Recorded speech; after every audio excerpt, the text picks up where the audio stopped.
Assalamualaikum warahmatullahi wabarakatuh. Perkenalkan, nama saya Dinda Huraini Widriastuti dari kelompok 1. Di sini saya akan menjelaskan pengertian dari Al-Qur'an. Al-Qur'an merupakan kitab suci umat Islam yang berisi firman Allah yang diturunkan kepada Nabi Muhammad SAW dengan perantara malaikat Jibril untuk dibaca, dipahami, dan diamalkan sebagai petunjuk atau pedoman hidup bagi umat manusia. Tujuan utama diturunkannya Al-Qur'an adalah untuk menjadikan pedoman manusia dalam menata kehidupan supaya memperoleh kebahagiaan di dunia dan juga kebahagiaan di akhirat. Al-Qur'an mengandung pelajaran yang baik untuk dijadikan penuntun dalam pergaulan antara satu golongan manusia, antara keluarga dengan sesama, antara guru dengan murid, dan antara manusia dengan Tuhan. Ada 5 faktor yang menjadi faktor karakteristik dari Al-Qur'an. Yang pertama, Al-Qur'an adalah firman atau kalam Allah SWT. Yang kedua, Al-Qur'an hanya diberikan kepada Nabi Muhammad SAW dan tidak diberikan kepada nabi-nabi sebelumnya. Yang ketiga, Al-Qur'an adalah mukjizat yang tidak akan bisa dimanipulasi isinya sampai kapanpun. Yang keempat, Al-Qur'an secara mutawatir tidak mungkin untuk berdusta. Semua isi yang ada di dalam Al-Qur'an tidak akan mungkin bisa dilogika hanya dengan akal sehat manusia. Yang kelima, membaca Al-Qur'an dicatat sebagai amal ibadah. Dan selanjutnya akan dilanjutkan oleh teman saya. Terima kasih. Assalamualaikum warahmatullahi wabarakatuh. Saya Ida Nisa Fajrin dari kelompok 1. Saya akan menjelaskan tentang nama, sifat, dan fungsi-fungsi Al-Qur'an. Al-Qur'an mempunyai banyak nama yang kesemuanya menunjukkan ketinggian peran dan kedudukannya. Di antara nama-nama Al-Qur'an, yang pertama dinamakan Al-Qur'an sebagaimana Quran Surat Al-Isra ayat 9, yang artinya sesungguhnya Al-Qur'an ini memberikan petunjuk kepada jalan yang lebih lurus dan memberi kabar gembira kepada orang-orang mukmin yang mengerjakan amal soleh bahwa bagi mereka ada pahala yang besar. Yang kedua, Al-Qur'an dinamakan Al-Furqan sebagaimana Quran Surat Al-Furqan ayat 1, yaitu yang artinya Maha Suci Allah yang telah menurunkan Al-Furqan atau Al-Qur'an kepada hambanya agar dia menjadi pemberi peringatan kepada seluruh alam. Yang ketiga, Al-Qur'an dinamakan At-Tanzil sebagaimana Quran Surat Asy-Syu'ara ayat 192 sampai 193 yang artinya dan sesungguhnya Al-Qur'an ini benar-benar diturunkan oleh Tuhan semesta alam. Dia dibawa turun oleh Ar-Ruh Al-Amin atau Jibril. Kemudian yang keempat, Al-Qur'an dinamakan Az-Zikri sebagaimana Quran Surat Al-Hijr ayat 9 yang artinya sesungguhnya kamilah yang menunturunkan Al-Qur'an dan sesungguhnya kami benar-benar memeliharanya. Yang kelima, Al-Qur'an dinamakan Alkitab sebagaimana surat Ad-Dukhan ayat 1-3 yang artinya demi kitab atau Al-Qur'an yang menjelaskan. Sifat-sifat Al-Qur'an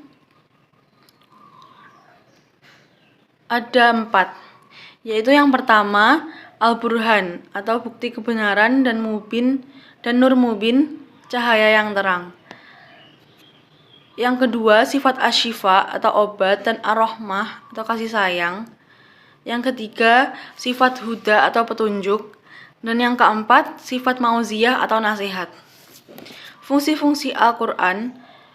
Al-Qur'an merupakan kitab suci umat Islam yang memiliki banyak manfaat bagi umat manusia.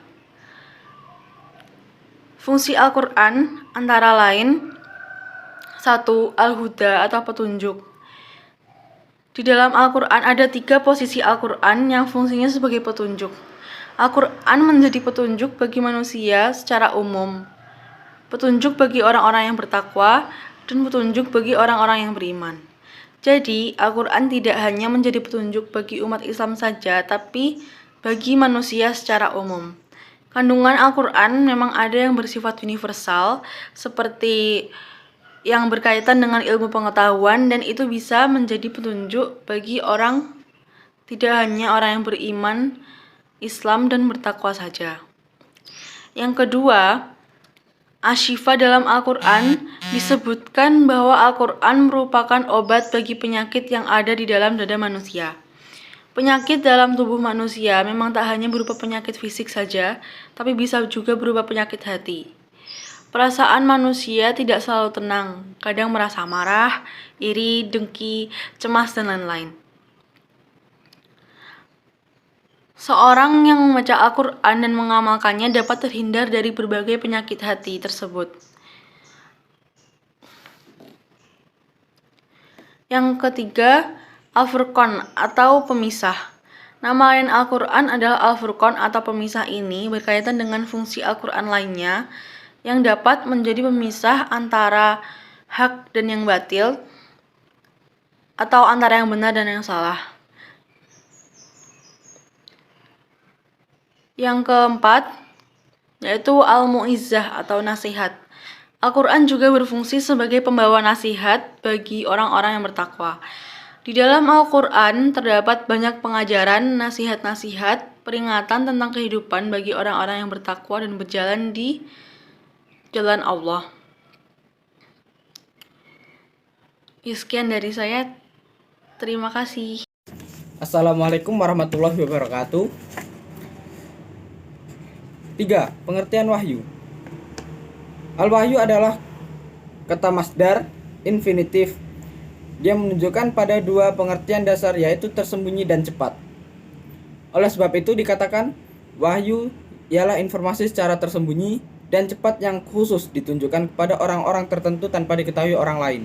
Namun, terkadang juga bermaksud al-muha wahyu, diulang sebanyak 78 kali, yaitu dalam bentuk kata benda isim sebanyak 6 kali, dan dalam bentuk kata kerja fi'il sebanyak 72 kali.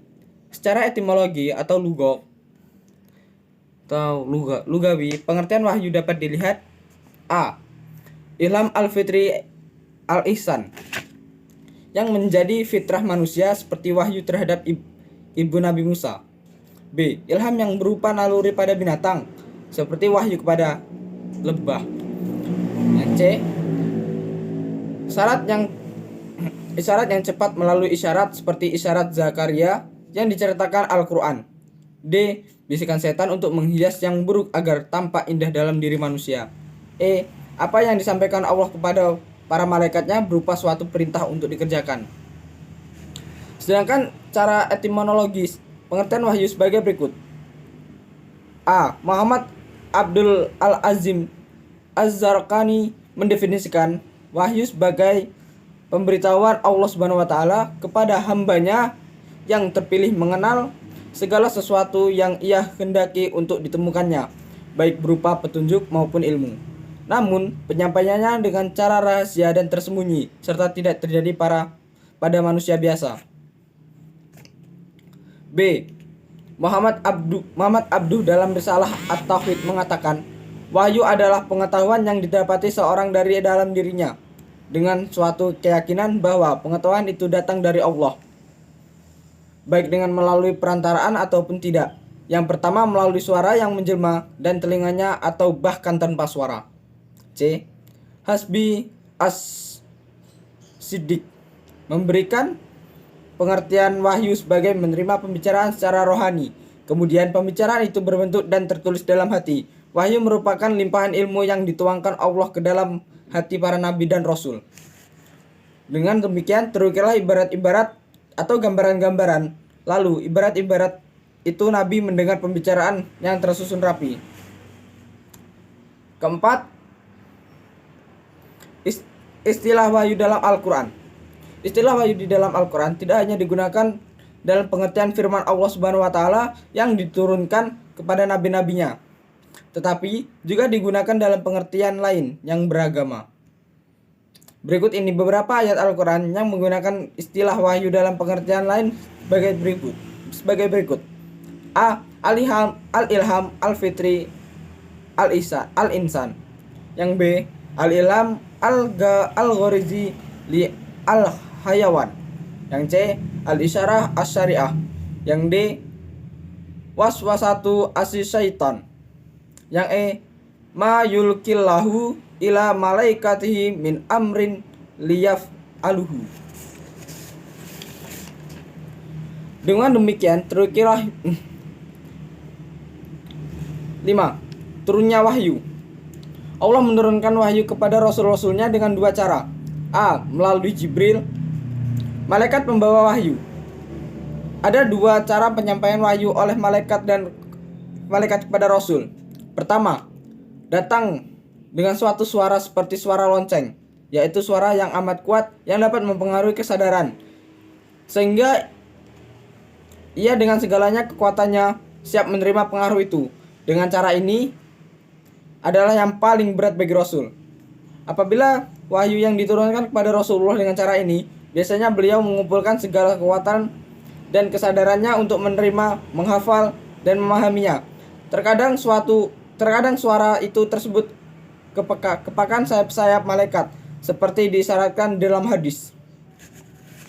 Apabila Allah menghendaki suatu urusan di langit, maka para malaikat memukul-mukulkan sayapnya karena tunduk pada firman-Nya, bagaikan gerundinya mata rantai di atas batu-batu yang licin.